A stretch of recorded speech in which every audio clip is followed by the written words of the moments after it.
Hi guys, it's Chris at Cork and Crown, back at my cider table, and there is a table here, and my white wall with some more cider to try. And something again is very exciting, very interesting. I was lucky enough to meet a chap called Adrian at the London Cider Salon way back in last July, so we're talking 7, 8, 9 months ago. But I didn't forget about him because probably there's loads of great stuff there, but this guy made the biggest impression on me. He's a Spanish chap who I believe met a Welsh lady and became a couple. And they got into beer and they went from Wales to Spain, did brewing in Spain. He's from northern Spain, I think, and then moved back to Wales, started brewing beer on a farm. Using now they're using like a house, their own yeast, the Rosalind yeast, which they sort of isolate on the farm. So it's not lambic, but it's using basically indigenous yeast to that property, if you like. But also started making cider using Welsh apples and so forth from their own orchard, I think, and from several orchards in the area. The name of the company is Sobremesa, which I think means to enjoy with friends, something like that. It's a Spanish term meaning, I think, is to enjoy with friends, like share and so forth.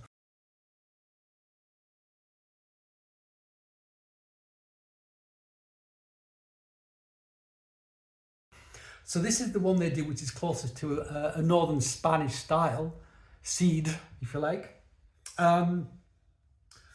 Beautiful bottle for starters. So I got 3 of these, and he put an extra one in that I didn't ask for as a surprise. And look, no label on it, just a bit of masking tape. And on that masking tape it says Foxwhelp 24 Port Barrel. So thank you, Adrian, for sending me this. I thought I'd empty the box, but it feels quite heavy still. Found this in the bottom. I'm very glad I did. It would have been travesty to throw that out, but Foxwhelp, sharp, port, sweet. Looking forward to that. So watch this space for me to try this one. I'm not going to try it today. We're going to try this one today. What does it say? On the bottle it says Lower Porthamel Farm Orchard Blend. Orchard blend from the Lower Porthamel Farm, just 20 steps from our production site. This is an acid-driven cider made with a combination of different Welsh heritage eating and cooking apples, aged in its own lees for an extra 3 months. Our approach to northern Spanish ciders, I think they do batonnage as well with this.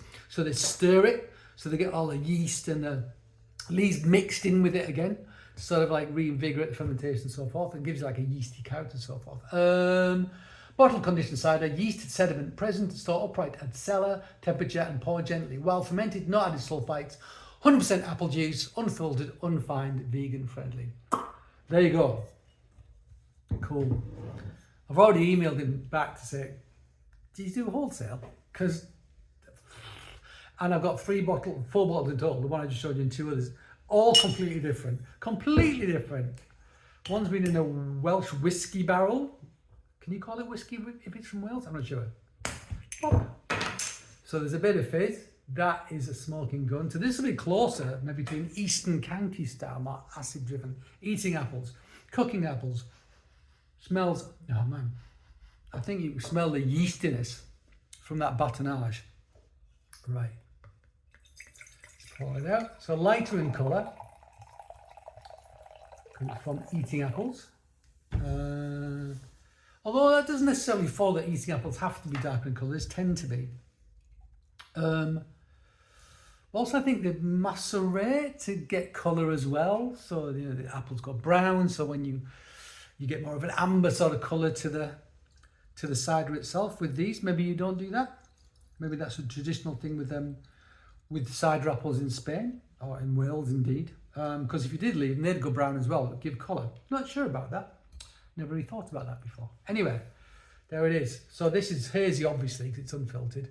So almost like a lemon barley water, sort of very light colour with the haze and so forth.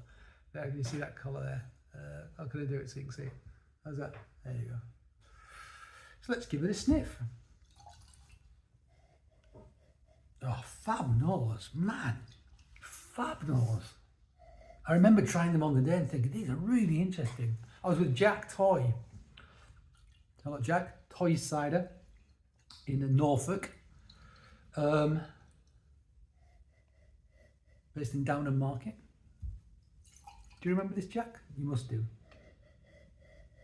biscuity, yeasty kind of thing going on. Really good. It does make me think Spanish. There's acidity in there, absolutely. This is kind of biscuity, yeasty element to it, which I really like. I love the smell of that. I love it. There's like a lemony character, malic, lemony character in the background.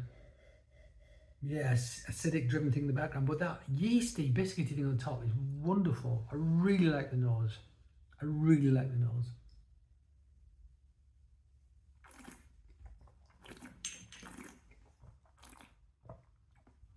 Okay, so a bit of a prickle, not super fizzy. You know, I've got my battery, I've put my tongue in it, it's quite flat, I'm getting a tingle on my palate. That's what this is giving in terms of sparkle, but that's fine. I'd much rather have too little and too much. It's wonderful, it does enliven the palate, it really does, it's great. Acid, obs, because it's made with like acid, malic acid driven apples, like cookers, you know, Granny Smiths, that style of thing.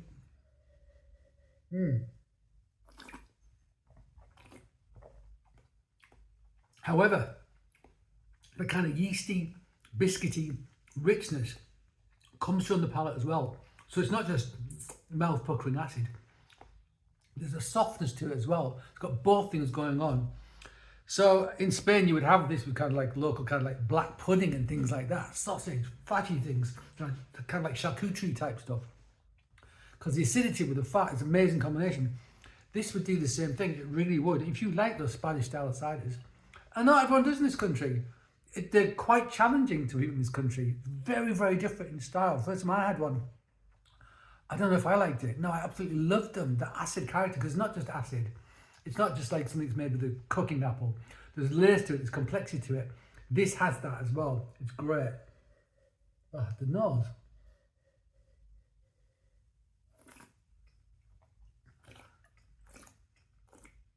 Yeah. Yeah. I'm not one for acid-driven ciders generally, but I love that. That roundness that I seem like sitting on this lees, sitting like the yeast in the bottle, the batonnage gives it a roundness that just gives it another dimension, or two other dimensions, which just makes it so much more interesting.